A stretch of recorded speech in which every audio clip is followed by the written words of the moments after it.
నాలుగో రోజు AP assembly సమావేశాలు కొనసాగుతున్నాయి. సభా ప్రాంగణం కాగానే ప్రశ్నోత్తరాలు కొనసాగుతున్నాయి.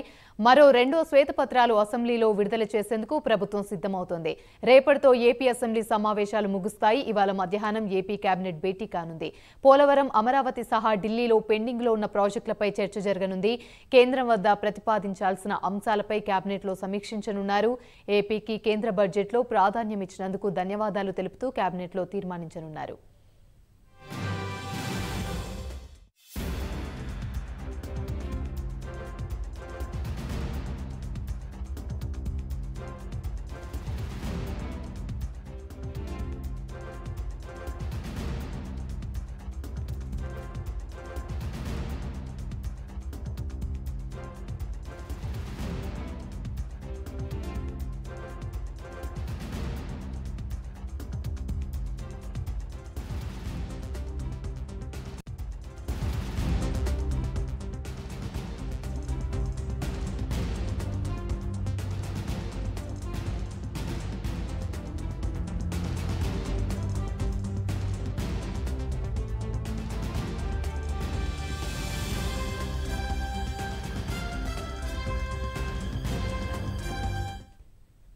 నాలుగో రోజు ఏపీ అసెంబ్లీ సమావేశాలు కొనసాగుతున్నాయి. సభా ప్రాంగణం కాగానే ప్రశ్నోత్తరాలు కొనసాగుతున్నాయి.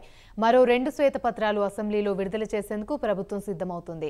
రేపటితో ఏపీ అసెంబ్లీ సమావేశాలు ముగుస్తాయి. ఇవాళ మధ్యాహ్నం ఏపీ కేబినెట్ భేటీ కానుంది. పోలవరం, అమరావతి సహా ఢిల్లీలో పెండింగ్లో ఉన్న ప్రాజెక్టులపై చర్చ జరగనుంది.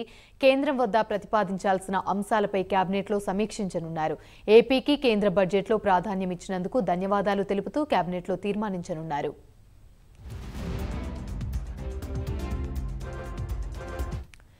రైట్, ఇదే అంశానికి సంబంధించి మరిన్ని వివరాలు మా ప్రతినిధి రవికృష్ణ అందిస్తారు. రవికృష్ణ, చెప్పండి, నాలుగో రోజు ఏపీ అసెంబ్లీ సమావేశాలు అయితే కొనసాగుతున్నాయి. దీనికి సంబంధించి పూర్తి అప్డేట్స్ ఏంటి?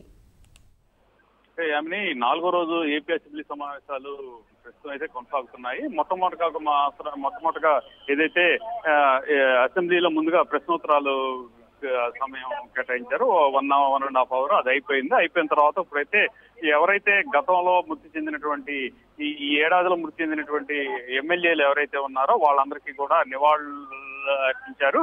ఆ తర్వాత ప్రెసెంట్ అయితే మాత్రం శ్వేతపత్రానికి సంబంధించి చర్చ అయితే నడుస్తూ ఉంది. దానికి ముందు హోమ్ మినిస్టర్ అయితే మాత్రం ఈ ఆంధ్రప్రదేశ్ రాష్ట్ర పోలీస్ హౌసింగ్ కార్పొరేషన్ సంబంధించి 2018-19 సంబంధించి వార్షిక నివేదికను సభ ముందు ప్రవేశపెట్టింది. ఆ సభకు సంబంధించి దానికి సంబంధించిన చర్చ అయితే ఇప్పుడు నడుస్తుంది. దీని తర్వాత సీఎం చంద్రబాబు నాయుడు శ్వేతపత్రం విడుదల చేస్తున్నారు.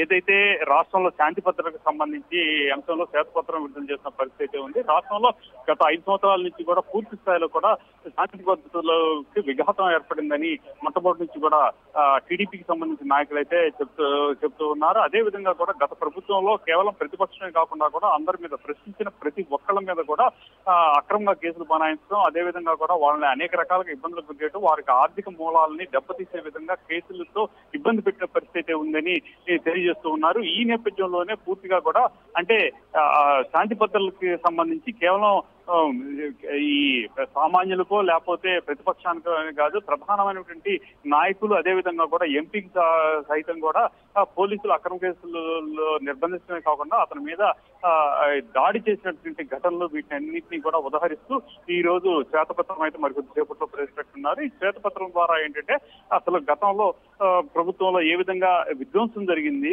ఆ విధ్వంసం కారణంగా కూడా ఏదైతే శాంతి భద్రతల సమస్య తలెత్తడంతో రాష్ట్రంలోకి ఏ కంపెనీ కూడా రావడానికి మొగ్గు చూపలేదు, ఉన్నటువంటి కంపెనీలతో సైతం కూడా రాష్ట్రాన్ని విడిచిపోయినటువంటి పరిస్థితి ఏర్పడింది అనే విషయాన్ని ఎస్టాబ్లిష్ చేసే విధంగా కూడా ఇప్పుడు ఈ రోజు శ్వేతపత్రం అయితే ఉండబోతుంది.